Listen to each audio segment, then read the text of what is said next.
Okay, well, once again, I'm Kent Grisham. I'm the president of your board of directors, and it's my privilege to be up here to moderate or referee, just depending on how poorly behaved this panel gets, to talk about how pretty much all businesses really do start off small. They start off with a concept. They may start in a garage. They may start in a basement. A guy or two or a couple of lady friends, whatever the combination might be, gets together with an idea. And then that idea, in some cases, turns into something like Microsoft or whatever. So we're hoping to create the next Microsofts or next Werner Enterprises here with the brain power of these four folks who will give us some thoughts as to how their businesses that either they started and grew or have been a part of the formula that grew the business where they work from something smaller to a grander scale of what it is today. So I don't know what order they're in here, but I'll introduce him. Donald Everett Jr. of, we all know it, we all love it, Runza. Yep. Don graduated with a Bachelor of Science degree from the University of Nebraska-Lincoln in, do you want me to say the year, Don? Is that okay? 1990. Upon graduation, he started at the Runza National Office as a field rep. That sounds like parents relegating you off to where you won't do any harm. I don't know. Supervising store operations for several locations. In 1997, he succeeded his father, Don Everett Sr., as president of the company. As president, he oversees IT, new store construction, and serves as a liaison with marketing, financiers, and stockholders. His dedication to the Lincoln community is demonstrated by the leadership he provides as a board member of several organizations, including First Christian Church Foundation, Madonna Rehab Hospital Board of Trustees, and Westgate Bank. Let's have another round of applause for Don Everett of Runza. And if you are anywhere around Lincoln, you see this like the ant hill, and they all have Allo on the side. Tana Hanna is here from Allo. Tana is a native Nebraskan who has grown her marketing career by focusing on sales, customer retention, team building, and management. She earned a bachelor's degree in exercise science and nutrition from the University of Nebraska-Lincoln. She currently serves as Allo's Director of Marketing and Social Media for the past 13 years. She's played a pivotal role in their growth and progress throughout the Midwest. She's determined to help communities utilize their fiber network to create meaningful change, dedicated to mentoring and developing the next generation of leaders, and actively demonstrating the dexterity of female leaders in balancing successful careers and family-focused mindsets. Welcome, Tana.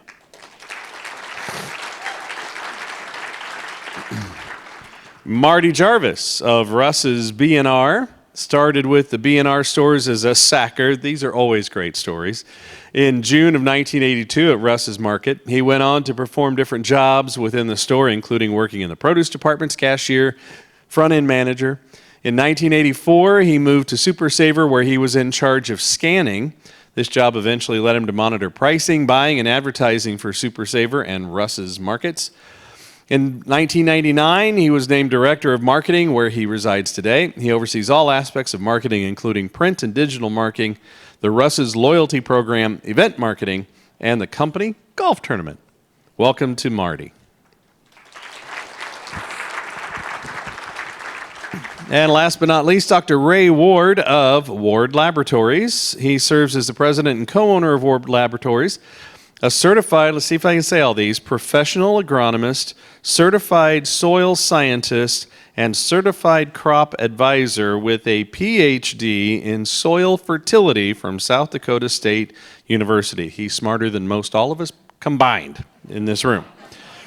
Ward works to enhance knowledge to develop soil health, to ensure it is utilized to preserve soil and water resources while maintaining environmental quality. He's received many awards, including Soil Science Industry Award and Soil Science Professional Service Award from Soil Science Society, of America, 2005 and 2007. The J. Benton Jones Jr. Award that was presented to him at the 12th International Symposium on Soil and Plant Analysis in Chiana, Greece, 2011. Henry Beachel Distinguished Alumni Award from the Nebraska Ag Alumni in 2016, and most recently, the 2019 No-Till Innovator Award from No-Till Farmer. Wow. Let's hear it for Dr. Ward.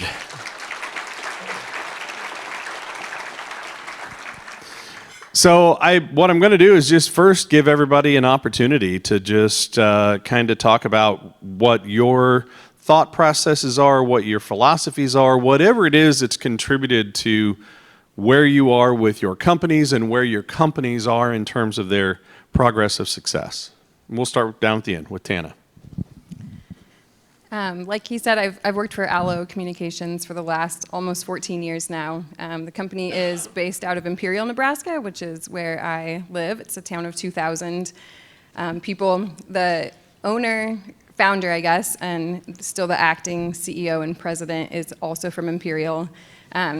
We just got really lucky in that, his family wanted to move back to Western Nebraska, and he had a background in telecom, and his wife was taking over their family grocery store in Imperial. So Allo started really small. I was about the 20th hire and really young, moving back to Imperial where my husband is in ag. And I didn't have a background to work in telecom in any way. But Brad was just determined to bring on educated, determined people that wanted to have a good career in Southwest Nebraska. So I got really lucky that timing worked out for me.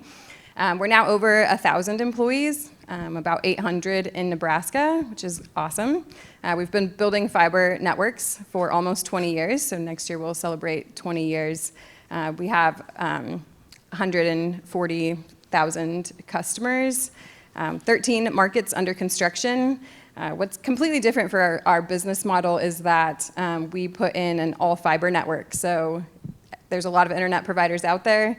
There's not a ton of all-fiber network providers. So we really work hard to make sure that the equipment we're putting in and the technology behind it is world-class. So once we construct the market and bring on customers, that technology will last 50+ years. So I think that we have some customers sitting beside us, so they can tell you a little bit about Allo. But things that have been a core part of the business is we have a set of core values: honest, hassle-free, exceptional, and local. And those are words that we use all day, every day, whether we're talking to each other, treating each other internally like customers, or we're talking to our customers. It's part of our language. We base all of our decisions around those 4 values. They've been part of our language all 20 years. And so that's where we think we've set ourselves apart. We don't compare ourselves to our competitors. We just compare ourselves to other leaders in customer experience, and we make our decisions based on those 4 values. All right, before you go, Dawn, I'm going to do something here, because everybody on that side of the room sees only the old fat guy in the podium right now. So I'm going to try to correct at least part of that. Is that better? There you go. All right, go for it. Great. Donald? This is Donald Everett. With Runza Restaurants, I am an Allo customer, Tana. Early adapter when they installed in my yard and tore up a hole. But not bitter about that. Anyway, just like these other business folks up here, our business started very small. We were, I don't know how many of you know the history. I'll just give you a quick recap. But in 1949, my grandmother, female entrepreneur, of course, which was very unusual in 1949, started the first Runza restaurant, and we were just a family business with one unit for 17 years. My father and his siblings worked in the restaurant as they grew up. My father had a vision of opening more Runza restaurants from 1966 when he opened his first restaurant when he was 23 years old. Continued to grow with the people in the business that worked at his restaurant, turned some of them into franchisees and owners, and grew it to roughly 30 restaurants by the time I had come into our office, our corporate structure in 1990. We're now at 87 actually 90 restaurants we'll be at by the end of this year, primarily in Nebraska, a couple in Colorado, one in Kansas, and a couple in Iowa. We intend to continue to grow our chain organically in fringe territories that have some name where we have some name recognition. So that's our continued goal, and we wouldn't be here without the 2,000 employees we have that are primarily Nebraskans, and a lot of them, 75% of them are 15 to 22 years old of age. So we're training a lot of young people, and that's one of our bigger challenges. But I'm happy to be here. I'm Marty Jarvis with B&R Stores, and B&R started in 1964 when Russ Raybould and Clayton Burnett, they worked for Safeway in Lincoln, and they wanted to have their own store, so they built or bought a 6,000 square foot OP Skaggs that had recently closed, and they went along for a few years trying to make some money. After a few years, Russ wanted to expand the business. He always wanted to grow with more stores, and Clayton did not. So he bought Clayton out, and B&R IGA became Russ's IGA at that time. But it was hard to grow just with the IGA brand. In 1984, at 48th and Owen Lincoln, legend has it that Albertsons wanted to put a store there, but they were pressuring the city council that if they didn't get a store on the south end of town location, they were going to pull out of 48th and O. Russ was friends with one of the city council members at the time and told Russ about it, and Russ says, "I'll take 48th and O," and because I want to grow, and so they told Albertsons that, "No, you're not going to get the other one. It's just 48th and O," and they backed out. Russ got the rights to the property, and that became the first Super Saver store. And so throughout the company history, we've always tried to keep an open mind, not just here's our vision, here's what we want to do, but we know grocery, but we will do it with whatever format we can to fit the market. We've tried things. We had limited assortment stores called Alps, always low price store. That didn't work. And so that was a quick in and out with those. But we have 5 formats currently within our 22 stores, 9 Russ's Markets, 9 Super Savers. About 10 years ago in Kearney, we bought the Grand Central Apple Market when Gene and Twyla Simpkins wanted to retire. And then recently we purchased the Allens in Hastings, and we have 2 Cash Saver stores in Des Moines, Iowa that we are operating as well. So we're looking at all different aspects and keeping an open mind on what it takes to grow. Dr. Ward? Thank you. I'm honored to be here to speak. I'm glad you can pronounce soil. And for those of you who don't know what soil is, some people call it dirt, but I think of dirt as it's soil out of place. So in the floor in the house, it's dirt. Out in the field, it's soil. Ward Laboratories started 39 years ago. We moved to Kearney, my wife and I, Kearney, in June of 1983. And thank you for not saying the dates that I graduated from college. I'm a lot older than these young people sitting here with me, and it makes me wonder what I should really say. But so we were out of state 22 years, my wife and I, before we moved back to Nebraska. We're native Nebraskans, and started Ward Laboratories. And when I first started, I was just going to be a soil testing lab, and soil testing tests the nutrients in the soil, and so we can measure then kind of how much fertilizer the farmer should use. And at the time we moved here, Kearney, the Platte River and the aquifer was increasing nitrate 1 part per million per year.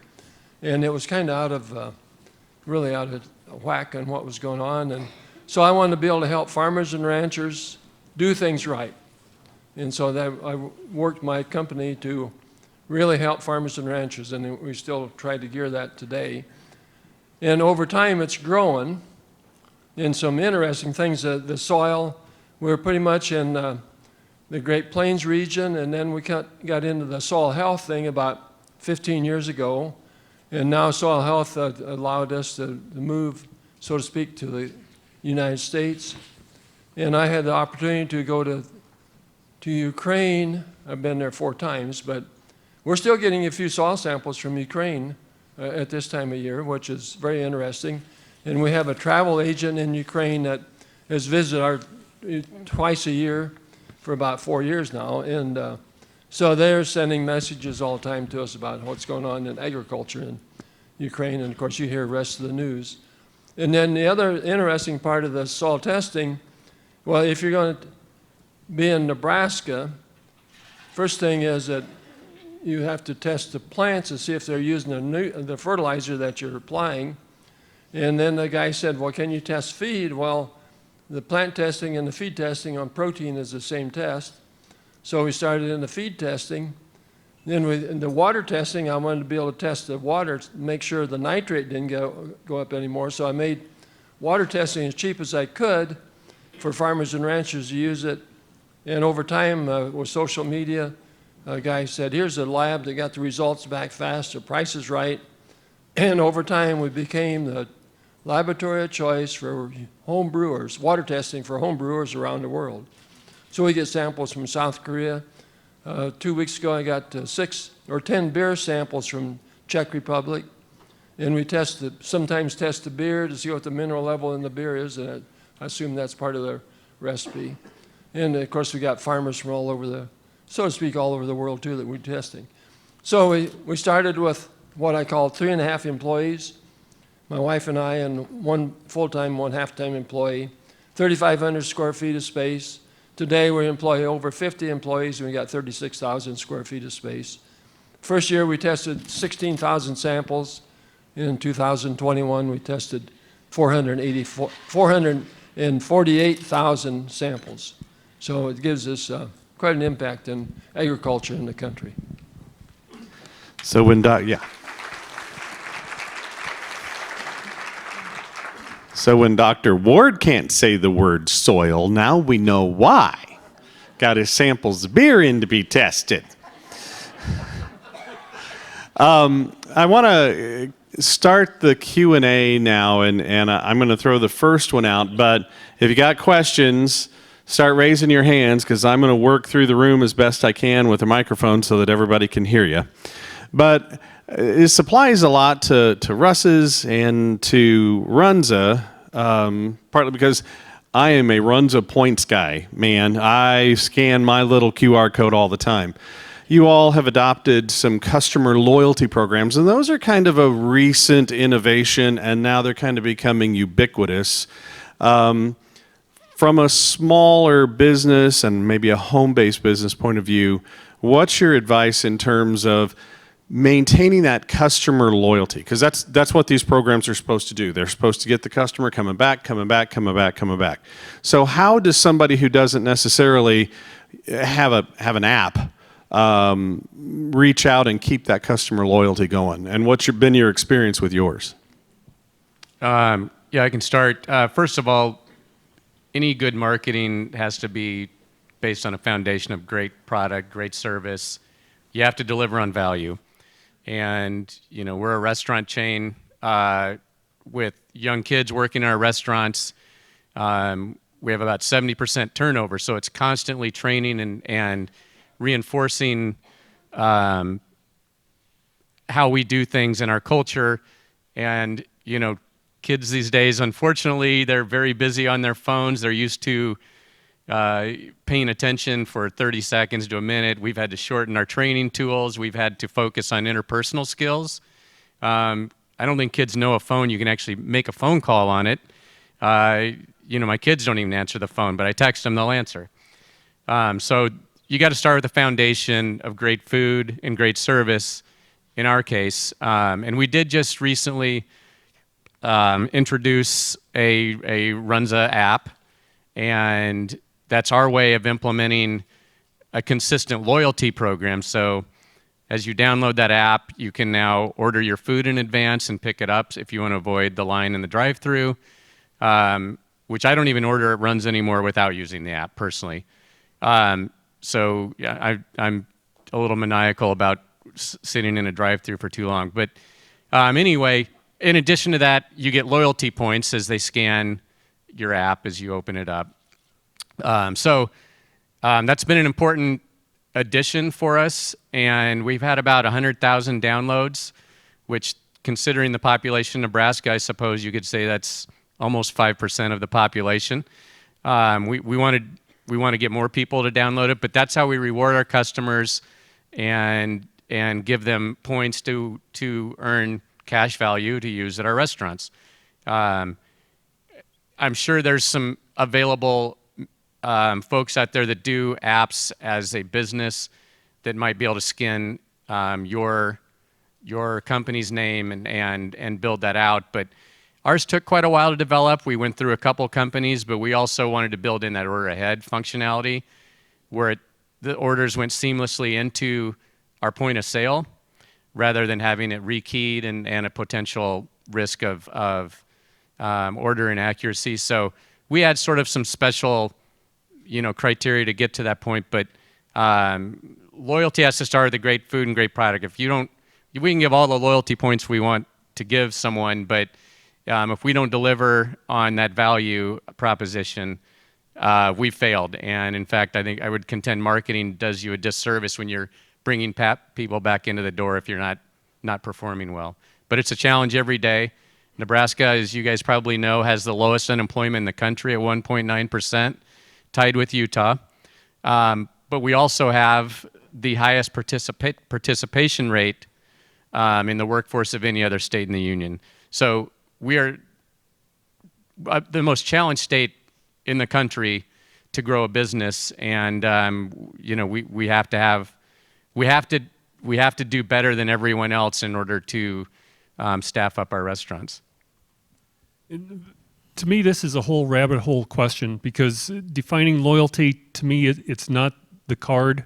I mean, the card, we have our Russ's Rewards card, and it tracks customer spending and allows us to give rewards. The more people shop, the more rewards points they have, and they can redeem it for fuel discounts or for $5 off on their shopping order. But that's not where the loyalty comes from. It comes from being consistent in delivering your brand promise every day, and meeting customer expectations. And it is a challenge now with getting people to work at the stores and having new people, and trusting somebody who's in high school or in college with delivering your brand promise, whether it's making fried chicken or the donuts every morning, or being pleasant when they check out and saying thank you to customers who just spent $200 with you. So to me, that's where loyalty comes in, is where you have the delivering on your promise every day. No, please do. Okay. We have a loyalty program that we're just kicking off, in a referral program that's been in place for a long time, but we actually flipped it and started using it as a recruiting tool. So when you install services at your home, we'll leave a slick of information that if you know of anyone looking for a position, then we have a $150 customer credit for that. And so it's usually one of our top 2 ways of recruiting. So a great technician comes into your house, really great customer service, you like the service we're providing, or you call in and talk to someone on the phone and like that experience, and then you as the customer either apply or you let people know that you had a good experience with Allo and that would be a good place for you to look at a position. So a little bit different spin on that, but a good way to go back to your customer base and use it in a way to recruit talent. And I'll add, we're in a service business, giving advice to farmers and ranchers. And 2 words I use: honesty and integrity. You have to be honest with the results that you send out, and you have to be able to give the same answer to everybody.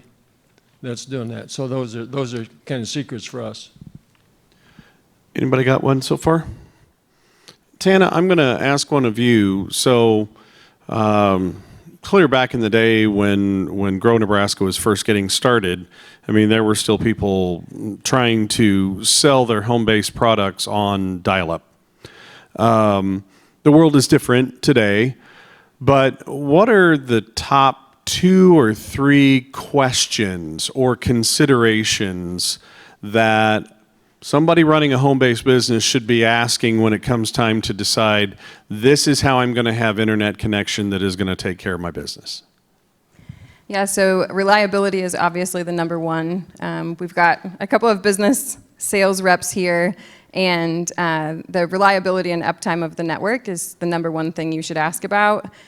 Second would be, does your provider have a redundant network? So if their main network coming into your community goes down, can they reroute the traffic, or are you just going to be out until they fix whatever part of the network went down? Third, I would say the 24/7 support. So is the company just reactive to your trouble, or are they proactive? So are they watching your network and your bandwidth usage and how long the router's been in your house and proactively coming back to you to make sure that experience is always great, or are they waiting for you to call in with service issues or your point of sale going down, speed dropping, not having enough bandwidth access in your business because you've grown or whatever. So those would be the 3 questions I would ask of a provider. Super. I'm going to ask all 4 of you this. There are tools out there. Now, obviously, Dr. Ward's going to have very specific scientific tools, but in general, when it comes to growing your businesses over the time that you've been trying to do so, is there 1 or 2 business tools that, looking back on it now, you go, that one made a difference? Doing that, investing in this technology or in that program or in this method or whatever, is there something that everybody out here should hear you say, get this for you? Start. I don't care who. I'll start, since I don't have an answer for you. When we started, it was pretty much, I advertised on the radio, and the rest of it was word of mouth. And I think it still works for some of us in the contacts. And I tell people that everybody you talk to, you don't know who they know, and so you really have to have the integrity to talking to somebody, because you don't know who they might know. And so the word of mouth has always been good for me. The young person that's doing our marketing today, she has lots of ideas, and I think they work, but it's beyond me. What the mindset is way different. For us, it's share groups and associations that we belong to. The grocery industry's blessed to have NGA and FMI as national organizations to bring retailers and vendors together for share groups. And we've been in multiple share groups in the past where we meet with other non-competing grocers of a similar size from around the country and just share ideas, share P&Ls, marketing ideas, and strengths and weaknesses, and talk badly about Walmart. So.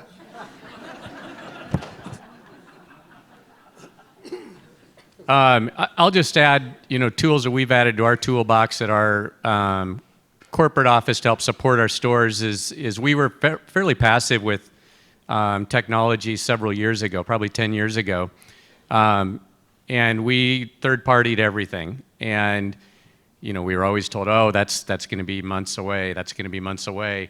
Or it's in beta testing, blah, blah, blah.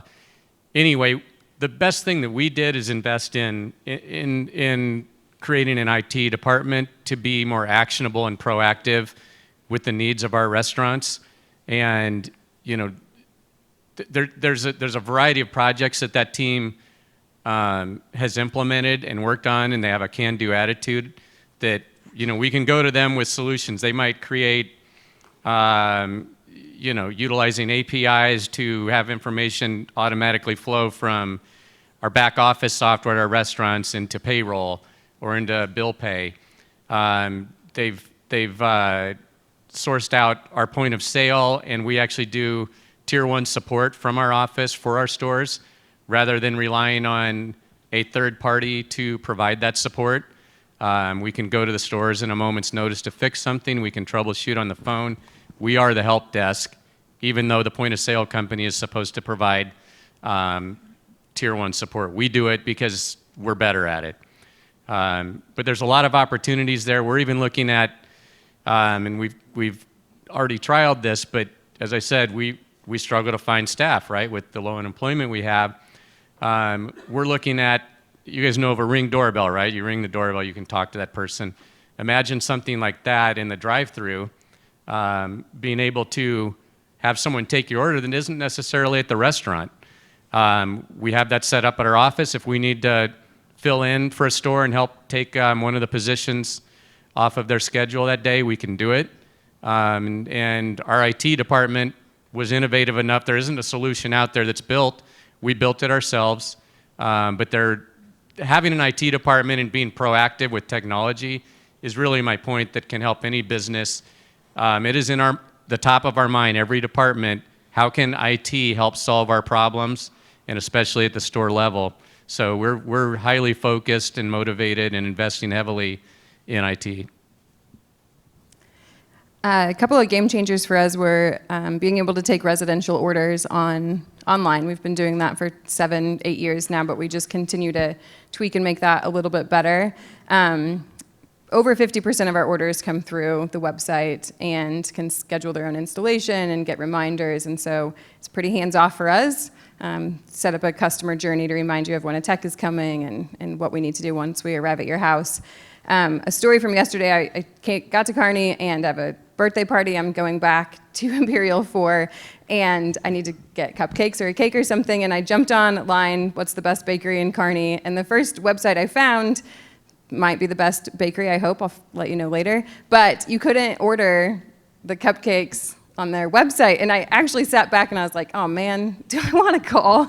I had to convince myself that it would take 3 minutes to call and place a cupcake order, which is so silly, but definitely, websites can get a little bit pricey, but even if you have just the most basic functionality to, let people at least email you and promise that you'll return, get back to them within an hour during certain business hours, just a way that they do not actually have to stop what they're doing or make a phone call. That would be my number one advice. Second is there's been a lot of conversation today around social media, and we were lucky enough to be able to staff up a social media team that's not only creative and good at engaging with our audience, but they're also a full customer service rep. So if you have a billing question or trouble ticket that you need to call in, or you just want to know how construction's going in Kearney and when we're going to get to your house, they can answer any of your questions, just like if you called in. So if you email, chat, or go through Facebook or Google Messenger, Twitter, LinkedIn, whatever platform you're the most comfortable with, our reps are there to help you with all of your questions. We got one over here. The question I have for you for the Runza, for example, is have you found over the years with having a limited menu per se compared to other restaurants is a better way to go to highlight those compared to having multiple menu items? Because I live in Hastings, and I was in Hastings when Runza was really pretty, starting back in those days of 1978, 77, those area. But I've noticed the menu has basically kept pretty low as far as the number of items. Do you think that makes a big difference overall? Yeah, it's a great question.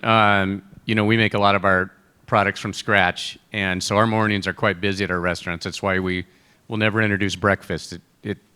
It'll impact our lunch business in a sort of roundabout way.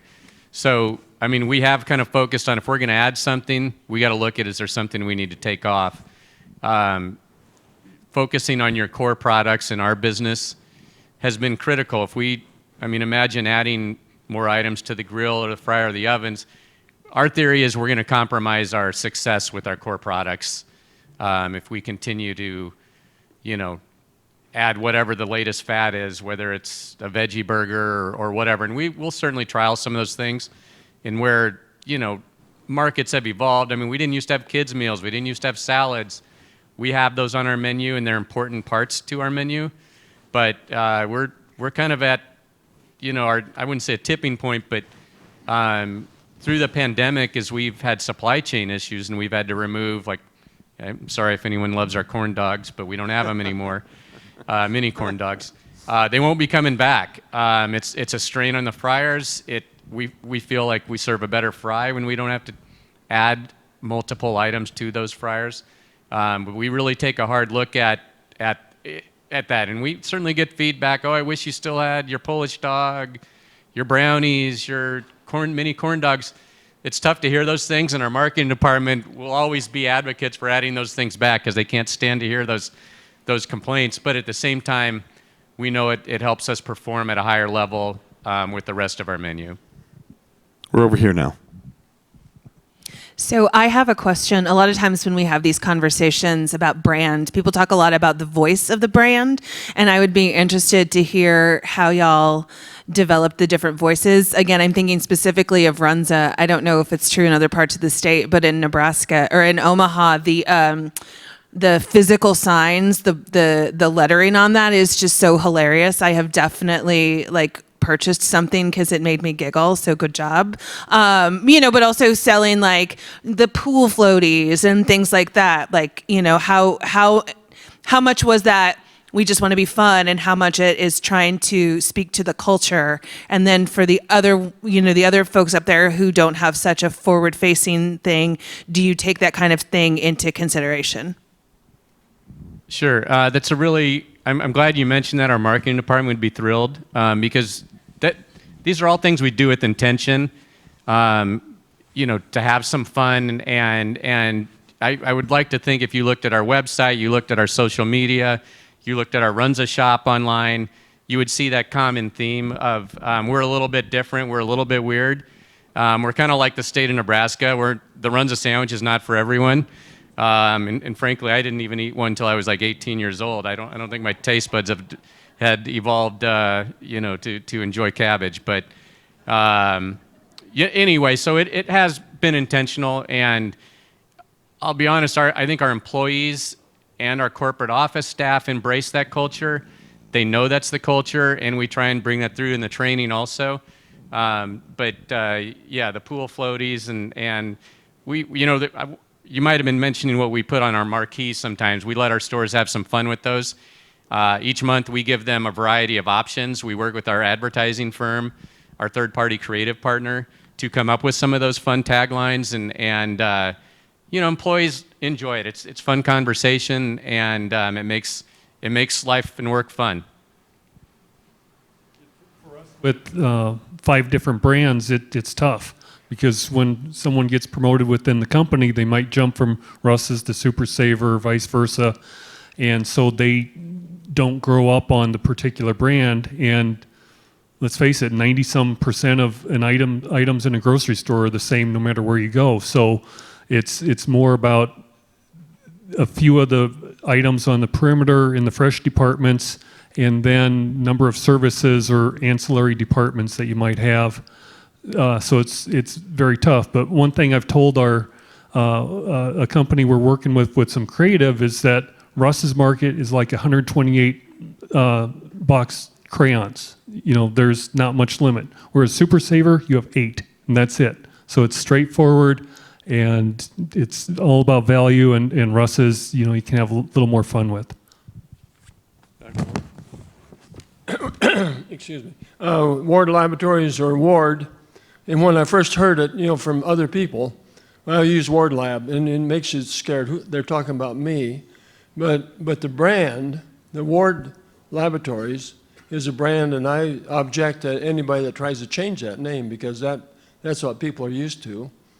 And so I'm trying to my grandson is president of the company now, and so that's kind of the transition. And I want him to be able to lead that Ward name and keep that integrity and honesty, so it develops that and continue that way. Tana, how about Allo? Yeah, developing a voice is really pretty difficult, especially when you keep adding employees. We have a voice training that we put people through, if specifically for written communication, so that if you have a Facebook message to us, you might actually interact with 3 different people over the course of the day, but it needs to sound seamless, like you've been talking to one person the entire time. As far as corporately, we operate under a franchise model, so that when you go into any location of Allo, it should feel very similar. It also helps with us with retaining a talent pool, so that we can send a technician from Kearney out to Scotts Bluff or to Lake Havasu City, Arizona, to Greeley, Colorado. It's the exact same equipment, exact same technology, exact same processes, and we can plug people in. Also, a great way to retain talent. People don't like to travel all of the time, but it's not a bad thing when you can tell someone that we'd like them to work in Breckenridge, Colorado for a couple weeks during the summer, and they can take their family. So the franchise model definitely helps us build efficiency, and then the voice training helps us all sound like one cohesive business. I'm kind of thinking the one story, Donald, your parents probably never wanted you to tell a crowd was that you hated Runzas until you were 18. Probably not on their list of good points to make. We're going to work our way towards the end here so that we stay on time, so I'm going to toss something back out to the 4 of you again, and that's just a summation. You all have been in the forefront of leading businesses that started small, got bigger. You came into it at a point, either you created it or you got into it at a point where you played a role in making it even bigger. So everybody out here wants to make their business bigger. So what's that one? You're the Big Bang Theory group of all things small business right now. Pass along your wisdom to wrap us up. So in our service kind of company, I tell the people that we got 2 rules of business. So the first rule is the customer's always right. Rule number 2, refer to rule number 1. And we've tried to develop a conversation with the customers to help them make the correct decisions for their business, for the environment, for all the good of mankind. So I think we've developed pretty good business plan on that. Russ used to always tell me when he'd leave for the day or go somewhere, he'd say, "Now treat it like you own it, just don't sell it."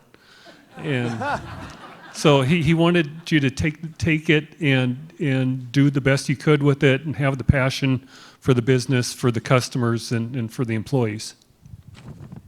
I would just add a couple things, and they're kind of economic based, but growing for the sake of growth is not the right reason to grow. Growing because you have the right people and it fits your economic model makes a lot of sense. We've grown our chain very slowly, several percent, 10% a year, and that has allowed us to grow without any debt, and we've really minimized our overhead. We are also, I consider ourselves a real estate company because we own and control most of the real estate with which our restaurants reside. So during the pandemic, when sales were down 30-some% the first week or 2 of the pandemic, we took great relief in knowing we had no lease payments to make, we had no debts to service, and that allowed us to, we didn't have any layoffs. It just allowed us to manage the business, with a clear vision. So controlling your overhead is, I would say, don't grow because a bank will loan you money. Grow because it's right for you and it fits your economic model that is conservative. That's probably my number 1 tip. But also sharing your success with your employees. We are employee owned. It's not Donald Everett and his siblings or parents that own Runza. We have franchisees that own businesses. They own about half of the restaurant chain. And then even those that we own and operate, our managers own 20-30% of their particular locations. So they share in those success. They get legitimate profits just like I would as a percentage of their ownership. And that's why we've been able to have a stable workforce in a business that otherwise experiences well over 100% turnover. So sharing in your success and believing in an economic model that's conservative and sets you up for, doing a little bit of shock testing in your economic model and making sure, you have some play there to deal with. Couple things. One, I would say that hiring, it's been talked about a lot today. If someone walks through your door and you don't know exactly what you're going to do with that person, but you know that they fit they're going to fit in with your company, they've got a little bit of grit, some good work ethic, willing to dive in, hire them. Don't try and mold them into a specific position because they'll find their way and they'll probably change your business. And then two, even though we dig holes in people's backyards, employees and the communities that you're working with need to understand the why behind the work you're doing. For us, the why, we're a for-profit business, so it's not a nonprofit, but we're going into communities, and the number one thing that we're looking to do is to change the economics of that community. So it's a little bit different now. There's so much hype around broadband in the United States right now, but 20 years ago, 1% of the population had access to all fiber networks. When we were building Lincoln 6 years ago, 4% of the United States had access to an all fiber network. So we really do get in, and businesses are able to stay. One of our best success stories is in Ogallala, Nebraska. Someone's here from Adams Bank.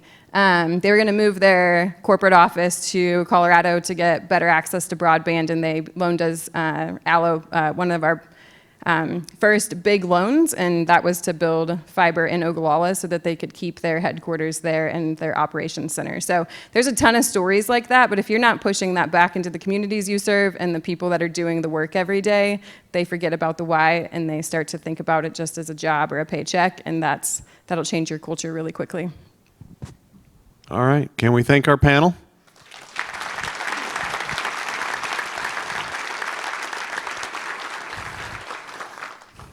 Where did Janelle go? All right. Well, that was so awesome. I think the one thing that we can get from this panel, all of their businesses do phenomenal customer service. We've all kind of picked on Donald today, but I've been on him for a long time to let us sell his Runzas online. We're still working on it, aren't we, Donald?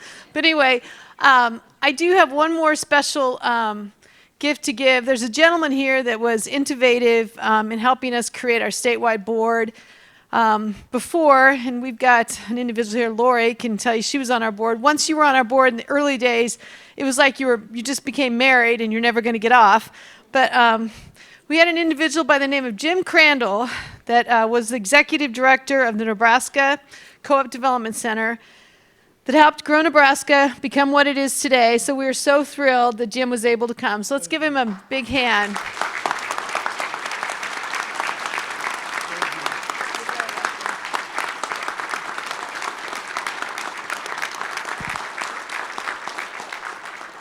Okay, with that, we're at a networking break, but we've got 4 tremendous businesses up there. If you get a chance, I would definitely talk with them because we want all of your businesses to be on our panel eventually, that all big businesses start out small. All right, let's keep rocking.